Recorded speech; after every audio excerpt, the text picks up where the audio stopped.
Привет, Грета! Меня зовут Едвига Ерина. Я из Сибири, Ханты-Мансийский автономный округ Югра. Меня так же, как и тебя, волнует проблема загрязнения окружающей среды. Большой углеродный след заставляет меня переживать о будущем. Впервые я начала переживать об окружающей среде, когда увидела, как вырубили очень много леса для строительства Центра искусств для одаренных детей с севера. Вырубка лесов является одной из самых серьезных экологических проблем не только в России, но и во всем мире. Влиятельные люди из разных стран безжалостно и беззаконно продолжают вырубать лес в экономических целях и даже в целях собственной выгоды. Но из дерева делается очень много важных вещей в нашей жизни. Вот лишь малая часть этого.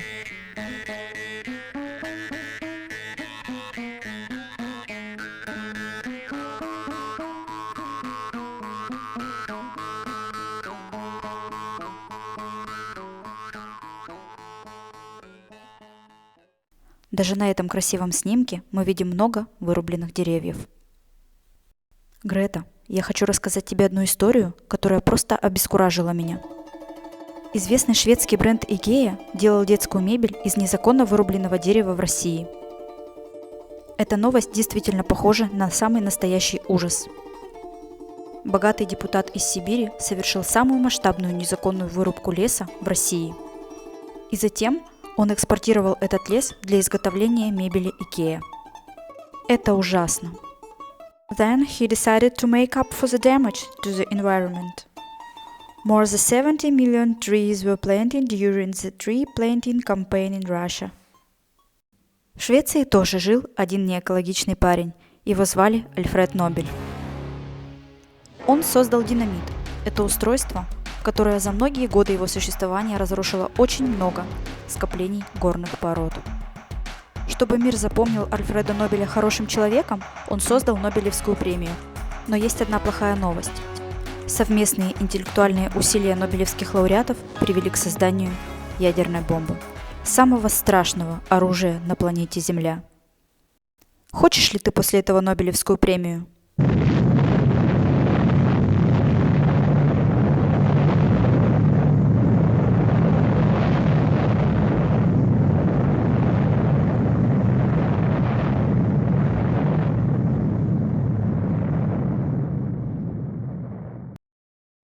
В этом году Нобелевская премия мира пришла в Россию.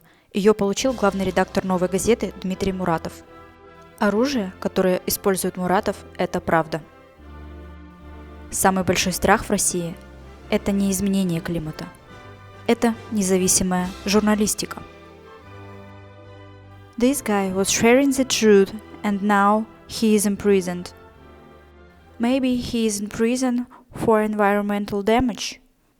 He enjoys a disposable paper cup. More than 30 million trees are cut down annually to produce disposable paper cup. Why is humanity so cruel to the environment? Это уходит корнями в историю, когда было очень распространено варварство. Людям приходилось защищаться от окружающей среды. У детей не было детства, потому что им приходилось охотиться уже с ранних лет. В давние времена люди очень много воевали за ресурсы. Они ценили даже самую маленькую добычу, потому что она для них была способом выжить. Внутри каждого из нас живет внутренний варвар. Его можно назвать воином или охотником, но эта личность – это память о предках, которые помогли нам выжить. Внутри тебя тоже течет варварская кровь. Давай назовем его твоим внутренним викингом, который помогает тебе выжить и бороться в самых трудных ситуациях. Викинги вырубали очень много деревьев. Они строили из них корабли и отправлялись в дальние плавания, чтобы заниматься торговлей. Но сейчас викинги уже в истории. Мы живем в современном мире. Давай скажем спасибо нашим правительствам, нашим государствам за то, что мы живем в мирное время, и на нашем небе нет ядерной бомбы. Сейчас мы можем наслаждаться круглосуточным комфортом, растить детей в безопасной обстановке и думать о более высоких вещах, чем базовые потребности. Важные парни позаботились о том, чтобы сделать жизнь комфортной не только на Земле, но и на Марсе. Еще немного, и эти парни навсегда могут покинуть Землю. Но я надеюсь, что на планете Земля останутся парни, которых будут интересовать проблемы нашей планеты. Как мне кажется, одним из таких парней является Баян Слад. Этот парень занимается очисткой океана.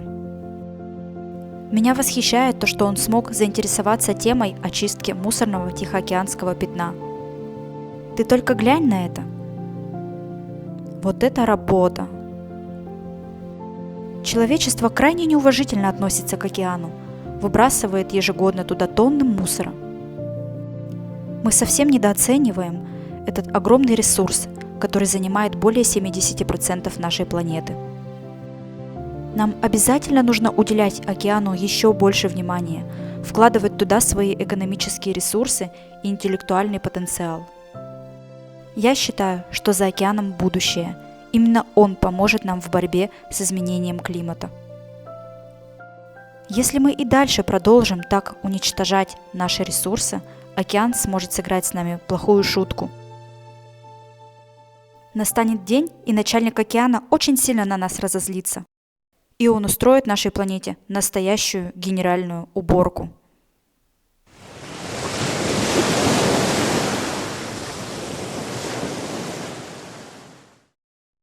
Знаешь ли ты, Грета, кто вносит наибольший вклад в защиту окружающей среды? Ты должна это знать. Вот, посмотри. Бедные люди. Они используют меньше всего природных ресурсов. Из всех людей бедные люди оставляют за собой самый маленький углеродный след. Но я думаю, что они не отказались бы от более комфортной жизни. Например, переехать в новое жилье. Я уверена, что при первой же возможности они с удовольствием пройдутся по магазинам и купят не только то, что необходимо, но и то, что может их порадовать. Они будут очень счастливы отправиться в семейное путешествие на личном автомобиле и исполнить свою мечту, хоть раз полетать на настоящем самолете. На мой взгляд, Грета, это очень плохая идея – ругать и запугивать важных парней. How dare you? Сейчас в твоих руках очень много авторитета для того, чтобы повлиять именно на будущее поколение. Я уверена, что ты сможешь сделать так, что наше поколение будет отдавать на выборах свой голос только тому кандидату, кто заботится о проблеме изменения климата. If my president starts to act against deforestation and global warming, then I will be glad to see the same face in the New Year's address 2025. Изменение климата – это не шутки. В мире уже появился первый пациент с болезнью, вызванной изменением климата. Глобальное потепление может стать проблемой намного серьезнее, чем COVID-19. Но я считаю, даже если настанет климатический кризис, люди все равно не откажутся, чтобы отметить счастливо рождественские праздники. If it gets warmer in Siberia, I will not be upset.